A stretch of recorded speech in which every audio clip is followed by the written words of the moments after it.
Infelizmente, é muito comum a gente ouvir sobre os números relacionados à violência contra a mulher, o número de feminicídio, né?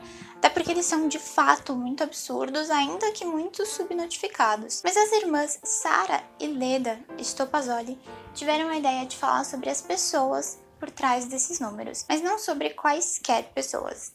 Elas quiseram falar sobre mulheres que, depois de terem sido vítimas de repetidos abusos e de todos os tipos de violência praticadas pelos seus companheiros, acabaram em um momento de extremo desespero por matá-los em legítima defesa, num trágico final dessas histórias. E foi a partir dessa ideia que surgiu o livro Elas em Legítima Defesa.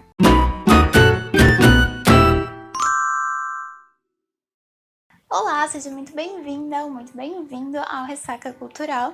Eu sou a Mariana Ramiro e dando seguimento aos vídeos deste mês que tratam sobre feminismo ou sobre questões problemáticas femininas e feministas nas sociedades contemporâneas, hoje a gente vai falar sobre o livro Elas em Legítima Defesa, escrito pela Sara Stoppazoli. Esse livro foi lançado no segundo semestre do ano passado pela Dark Side Books e ele veio a partir da ideia das irmãs de fazer um documentário sobre esse tema. Então a Sara ficou responsável pelo roteiro, pela pesquisa de casos de mulheres que haviam matado seus companheiros em legítima defesa, e não foi fácil encontrar pessoas dispostas a falar, a se expor contando seus casos, mas elas acabaram conseguindo entrevistar 6 pessoas, que são os casos que a gente acompanha aqui nesse livro.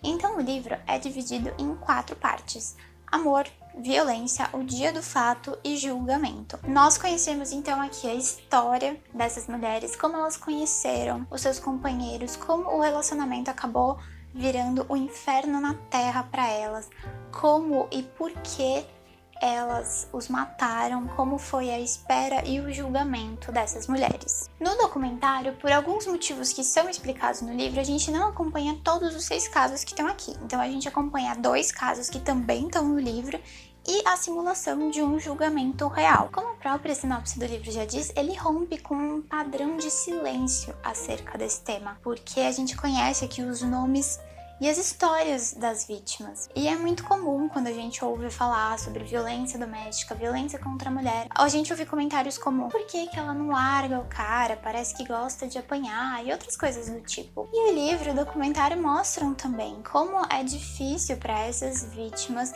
essas pessoas que estão envolvidas nesse relacionamento, saírem dele assim, seja por dependência afetiva, por dependência financeira, por falta de informação, por falta de alternativa, por medo, enfim. E essas mulheres aqui do livro, elas acabaram por tomar uma atitude extrema quando se viram numa situação que seria ou elas ou eles, como elas até mencionam em alguns depoimentos, e mataram, seus companheiros em legítima defesa. E além de serem julgadas pela lei, de terem todos esses anos de violência, de abuso, revisitados, esmiuçados e questionados, elas também são julgadas pela sociedade, mesmo depois de terem sido absolvidas pela lei. E o livro também traz dados muito importantes sobre a violência contra a mulher, sobre a legislação a respeito desse tema, e também traz orientações sobre como ajudar pessoas que estejam passando por essa situação. Por mais que eu tenha devorado o livro, por ele ter uma temática, uma escrita que envolve o leitor, ele não é fácil de ser lido. O livro e o documentário, os dois possuem uma carga dramática muito grande, eles são muito emocionantes em alguns momentos, tem trechos incrivelmente pesados que inclusive podem ter gatilhos para algumas pessoas. Mas infelizmente é necessário que a gente fale sobre isso, a gente fale sobre violência contra a mulher, porque na verdade tentar varrer isso para debaixo do tapete, tentar fingir que isso não acontece, só vai fazer com que as vítimas tenham mais medo, com que elas conheçam menos recursos, e que esses ciclos de violência, que são tão tristes, tão dolorosos para todas as pessoas envolvidas, que podem inclusive resultar na morte de uma das pessoas envolvidas, continuem existindo. Então, mais do que necessário, é urgente que ninguém precise tomar a triste, absurda decisão entre matar e morrer. Que esses ciclos de violência, que são tão tristes, tão dolorosos, não só encerrem, mas que eles nem comecem. e por isso eu super recomendo a leitura desse livro, Elas em Legítima Defesa. Eu espero que você tenha gostado do vídeo. Se você conseguir assistir o documentário, ler o livro, me conta aqui nos comentários o que você achou e a gente se vê na próxima semana. Tchau, tchau!